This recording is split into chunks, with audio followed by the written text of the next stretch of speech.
Hello everyone, welcome back to Shivam dress design.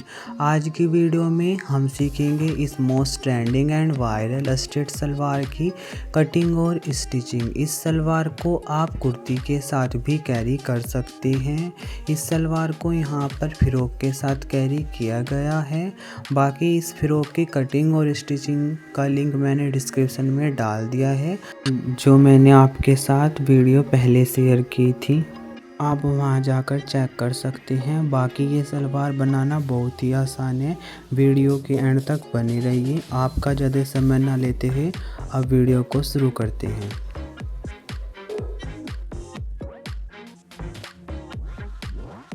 इस सलवार को बनाने के लिए मैंने 2.5 मीटर का फैब्रिक लिया है, जो मैंने 2 फोल्ड किया है, और उसी के साथ मैंने यहाँ पर लेस ली है, जो हम इसके बॉटम पर लगाएंगे। लेस हमने 1 मीटर ली है, जो इसके बॉटम पर इस तरीके से स्टिच करेंगे।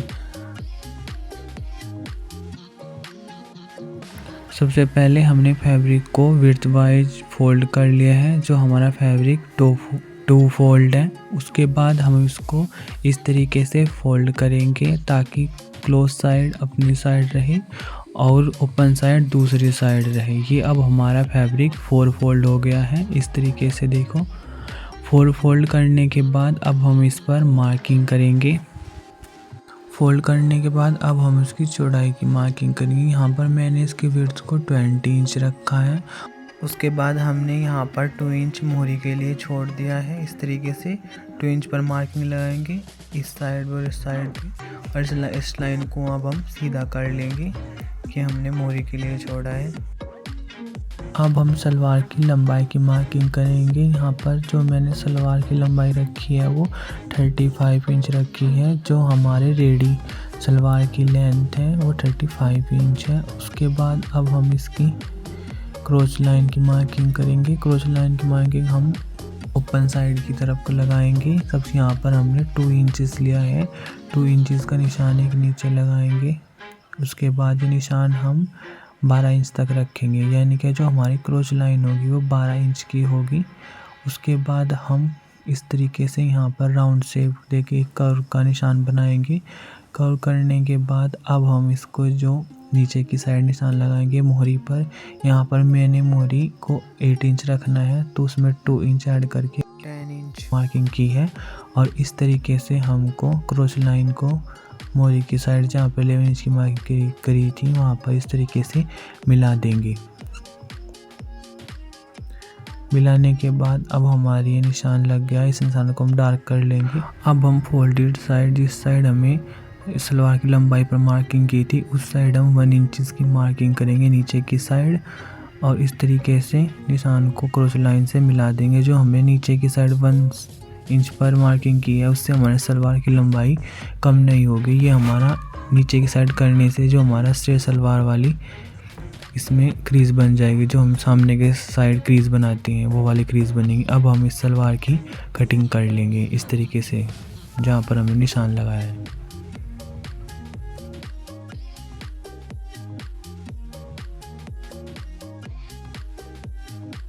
अब सलवार की कटिंग करने के बाद जिस साइड हमने 1 इंच डाउन पे मार्किंग की थी, उस साइड हम इस तरीके से फैब्रिक को कट कर लेंगे ताकि हमारा निशान लग जाए, जो हमारा फ्रंट में स्ट्रेट क्रीज बनेगी उसके लिए। अब हम इस तरीके से फैब्रिक को करके क्रॉस लाइन को स्टिचिंग कर लेंगे।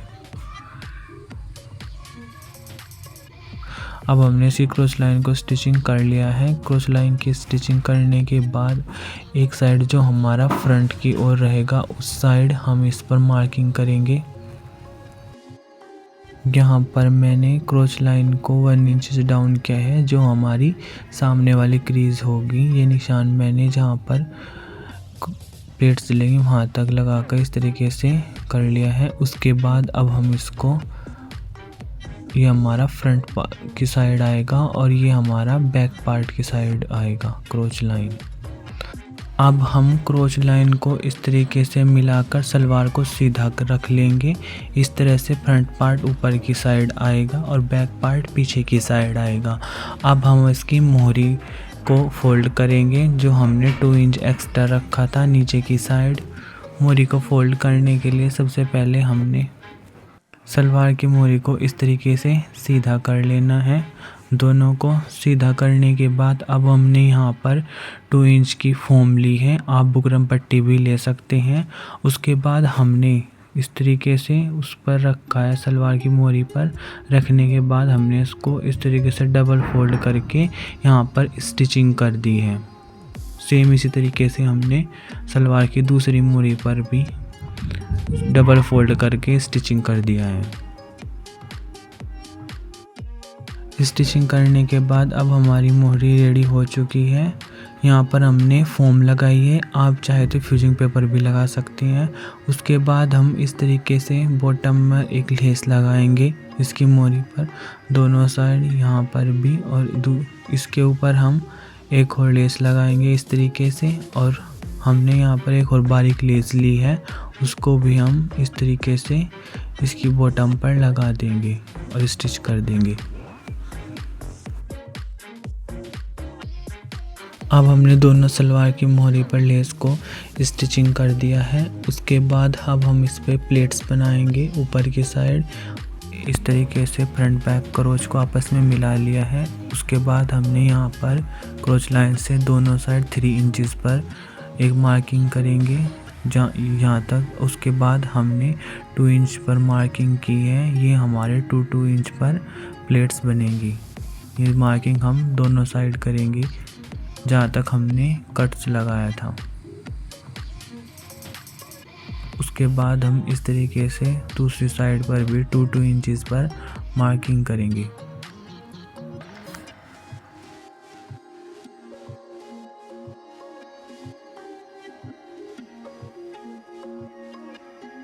टू इंच की मार्किंग करने के बाद अब हम मार्किंग पर इस तरीके से प्लेट्स बनाएंगे फैब्रिक को। पहले मार्किंग को छोड़ के आगे वाली मार्किंग को इस तरह से प्लेट्स बनाते जाएंगे।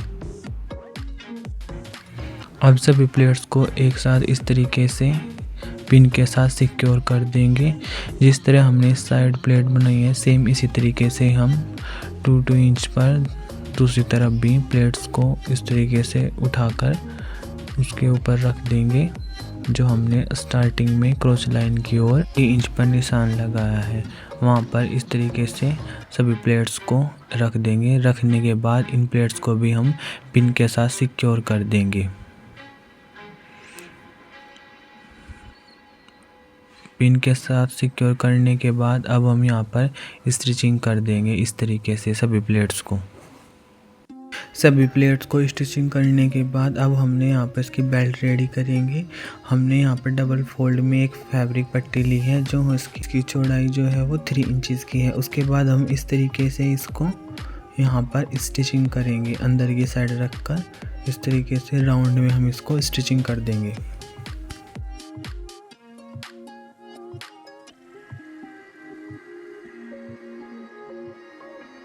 राउंड में स्टिचिंग करने के बाद अब हम इसको बाहर की तरफ पलटेंगे। उसके बाद हम इसमें इलास्टिक लेंगे, जो हमारा हिप राउंड होगा उसके अकॉर्डिंग 2 इंच कम लेंगे।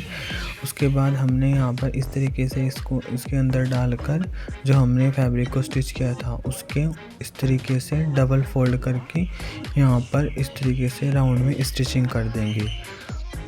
बेल्ट स्टिचिंग करने के बाद अब हम इस सलवार की फ़िटिंग की मार्किंग करेंगे। फ़िटिंग की मार्किंग करने के लिए सबसे पहले हमें सलवार को उल्टा कर लेना है।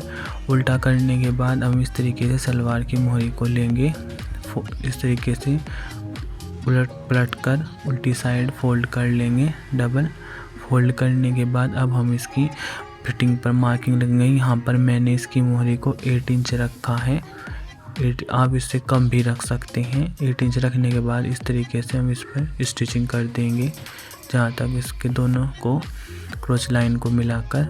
अब दूसरी साइड पर भी हम इस तरीके से 8 इंच पर मार्किंग करेंगे मोहरी पर। 8 इंच पर मार्किंग करने के बाद यहाँ पर हम इसकी फ़िटिंग कर देंगे। अब मैंने सलवार की फ़िटिंग कर दी है। फ़िटिंग करने के बाद अब हम इस सलवार को सीधा कर देंगे। अब ये हमारा स्ट्रेट सलवार या फिर जिसे हम गुड्डी कट सलवार बोलते हैं सिलकर रेडी हो चुका है, जिसका फाइनल लुक आप पहले ही देख चुके हैं। बाकी ये वीडियो आपको कैसा लगा लाइक कमेंट करके ज़रूर बताइएगा। और जो सलवार के साथ ये फ़्रॉक है उसकी कटिंग और स्टिचिंग का लिंक मैंने डिस्क्रिप्शन में डाल दिया, वहाँ जाकर चेक कर सकते हैं।